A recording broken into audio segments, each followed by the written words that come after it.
কেন্দ্রীয় স্বরাষ্ট্রমন্ত্রী অমিত শাহর সবুজ সংকেত রয়েছে। সবকিছু ঠিকঠাক থাকলে বাংলার বিজেপি সরকারের পরবর্তী মুখ্যমন্ত্রী হচ্ছেন শুভেন্দু অধিকারী। নন্দীগ্রামে পাশাপাশি ভবানীপুর বিধানসভা কেন্দ্রেও জয়ী হয়েছেন শুভেন্দু, ফলে সবচেয়ে এগিয়ে তিনি। বঙ্গ বিজেপির অন্যতম জনপ্রিয় মুখ শুভেন্দু অমিত শাহেরও স্নেহধন্য।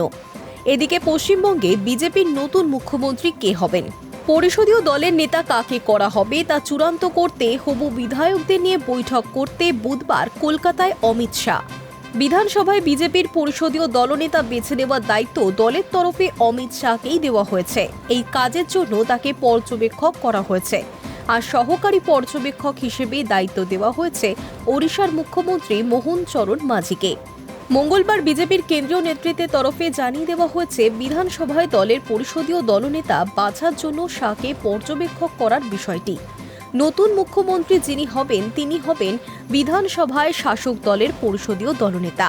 কাজেই এই দলনেতা নির্বাচনের সঙ্গে সঙ্গে স্বাভাবিকভাবেই স্থির হয়ে যাবে নতুন মুখ্যমন্ত্রীর নামও। বুধবার শাহের কলকাতায় আসার কথা, তবে তিনি কখন আসবেন তা নিয়ে তৈরি হয়েছে ধোঁয়াশা। ফলে হবু বিধায়কদের নিয়ে বুধবার কিংবা বৃহস্পতিবার বৈঠক হতে পারে। তবে পরিষদীয় দলনেতা নির্বাচনের জন্য কোন রাজ্যে অমিত শাহ পর্যবেক্ষক হয়েছেন এরকম নজির কার্যত নেই।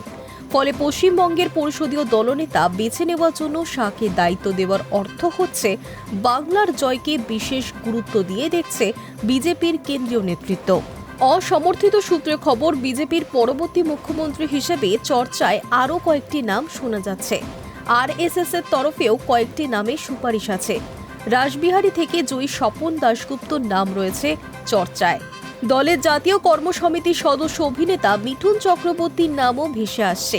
আবার চর্চায় ভাসছে দিলীপ ঘোষ, শ্রমিক ভট্টাচার্যের নামও। তবে অমিত শাহের সিদ্ধান্ত, দুবার মমতা বন্দ্যোপাধ্যায়কে হারিয়েছেন শুভেন্দু অধিকারী, তাই শুভেন্দু ছাড়া অন্য কোনো নাম চলতে পারে না। ফলে সব ঠিকঠাক থাকলে, অঘটন না ঘটলে শুভেন্দু অধিকারী পরবর্তী মুখ্যমন্ত্রী হচ্ছেন। সূত্রে খবর, বিজেপির বাংলায় সরকার পরিচালনাকে কেন্দ্র করে একটা উপদেষ্টা কমিটি গঠনের কথা রয়েছে, যারা নীতি ও অভিমুখ নিয়ে মুখ্যমন্ত্রীকে গাইড করবে। বিজেপি সূত্রে খবর, 25শে বৈশাখ কবিগুরু রবীন্দ্রনাথ ঠাকুরের জন্মদিনে মুখ্যমন্ত্রীর শপথ হতে পারে। বিজেপি বাংলা ও বাঙালি বিরোধী বলে সরব হয়েছিল তৃণমূল। রাজনৈতিক মহল মনে করছে, সেই তকমা কাটিয়ে বেরোতেই 25শে বৈশাখ নতুন মুখ্যমন্ত্রীকে শপথ বাক্য পাঠ করানো হতে পারে। তবে দিন মোটামুটি ঠিক থাকলেও কোথায় শপথ গ্রহণ হবে তা নিয়ে কিছুটা টানাপোড়েন রয়েছে। রাজভবনে নাকি অন্য কোথাও হবে শপথ গ্রহণের অনুষ্ঠান, তা নিয়ে চূড়ান্ত সিদ্ধান্ত হবে বুধবারই।